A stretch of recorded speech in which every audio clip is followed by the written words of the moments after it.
de notre travail, c'est ces santons dans cet état-là qui sortent de l'atelier de Sœur Mercedes. Ils sont donc en terre. D'habitude c'est creux, voilà, parce qu'il ne faut pas que ça éclate au four. Tandis que mes pièces à moi, après, seront pleines. Voilà. Mais malgré le blanc, c'est bien de la terre, c'est pas du plâtre. Alors ici, il s'agit de la plus grande crèche que nous ayons à proposer. Elle fait environ 17 cm de haut. Elle a une quinzaine de personnages. Tous ne sont pas tout à fait là, mais enfin, vous voyez à peu près. Alors, il faut donc que je prenne les personnages à ce stade et que je les transforme en moule. Voilà, Sœur Marie-Sabine est en train de couler une pièce. Un santon de la crèche intermédiaire que je vous ai montré tout à l'heure. Et vous voyez, son moule se présente à peu près comme ça. Il y a un sujet en latex. D'accord. Et puis un contre-moule en papier mâché. Enfin, ça, c'est moi qui fais ça, c'est ma technique personnelle. Ça permet que le plâtre qui est lourd ne déforme pas le sujet. Parce que ça reste élastique, ça se déformerait. Donc ça sert de contre-moule. Et ensuite, on le ceinture. Il y en a déjà un qui est déjà fait. On le ceinture bien pour que le sujet ne grossisse pas sous le poids du plâtre. Donc le plâtre prend. On a donc à peu près une demi-heure de battement. Souvent, Sœur Marie-Sabine s'occupe à faire autre chose avant de pouvoir démouler. Et elle fait ce que nous appelons la phase de lac. Et nous, on la dissout dans de l'alcool. Et autrefois, je crois, les ébénistes laquaient leur...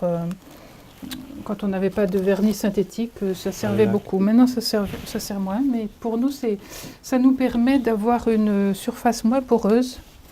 C'est plus facile de peindre. Et ensuite, ça solidifie aussi la surface du plâtre, ce qui améliore la qualité de notre pièce. Voilà. Alors, je prends l'objet que Sœur Marie-Sabine vient de laquer. Et donc, après, je mets la peinture, en commençant en général par le visage. Et puis, petit à petit, je fais selon ce que Sœur Mercedes nous a indiqué comme couleur. Souvent, il y a des mélanges de couleurs à faire, ce qui est intéressant d'ailleurs, mais délicat. Parce qu'il faut vraiment des proportions qui sont très importantes. Alors là, la difficulté, oui, donc c'est les couleurs et aussi alors la précision du geste. Oui, parce que surtout pour des... il vaut mieux pas trembler. Enfin, je tremble pas trop, mais enfin, c'est sûr que... Je ne pourrais pas le faire, parce que moi, j'ai tendance à trembler. Ah, c'est ça, c'est la difficulté, précision du geste. Et alors, plus les sujets sont petits, plus c'est difficile. Mais après, il faut le faire avec une loupe, non? Aussi, alors oui. Et vraiment, les finitions que fait sur Clotilde, elle les fait avec la loupe, justement. Par exemple, les visages, là, vous voyez...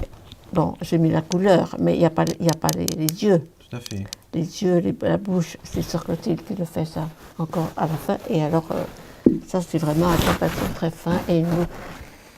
Voilà, les mains, je vérifie tout. Je vérifie toutes les lignes pour qu'elles soient nettes. Là, il a la manche qui dépasse sur la main. Je retouche.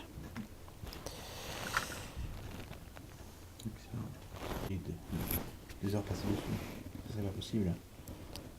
Oui, je pense qu'elles sont effectivement sous-évaluées. Et pourtant, il faut quand même qu'on gagne notre vie, l'air de rien. Nous aussi. C'est la règle de Saint-Benoît qui le veut aussi. Bien sûr. Que le moine puisse vivre de son travail. Voilà, et comme on n'additionne pas tellement d'heures de travail dans la journée, c'est un peu la quadrature du cercle. Puisqu'on a quand même pas mal d'heures de prière, voilà, moi je considère qu'il est à peu près fini pour ce qui est du visage, là. Et ensuite, il faut que je reprenne les lignes de façon à ce qu'elles soient bien nettes. Donc maintenant, on peut vous montrer la phase du démoulage, puisque la pièce a pris pendant 30 minutes. Si je touche, là, je sens que c'est chaud. Donc ça veut dire que vraiment, la réaction est faite et qu'on peut démouler sans crainte. Voilà.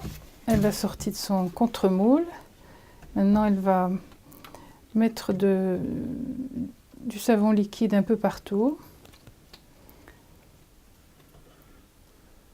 elle le met sur la tête. Et on démoule.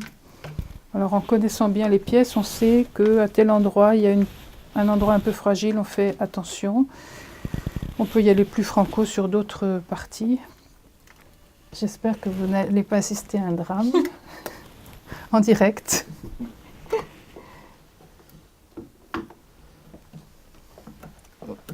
Voilà, ça va venir.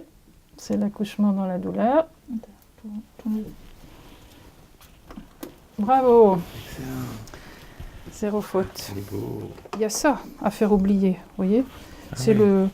une imperfection qui est au pied, à l'endroit du coulage. Tous les mouleurs savent ça et il y a au moins au minimum ce travail à faire. Même quand il n'y a pas de défaut, il va falloir faire oublier ça, vous voyez. Alors moi je fais comme ça, je m'en réserve un peu là et je peux le remettre de façon à faire... voilà. Et ça, il faut, si possible, le faire dans la même journée. D'accord. Mm.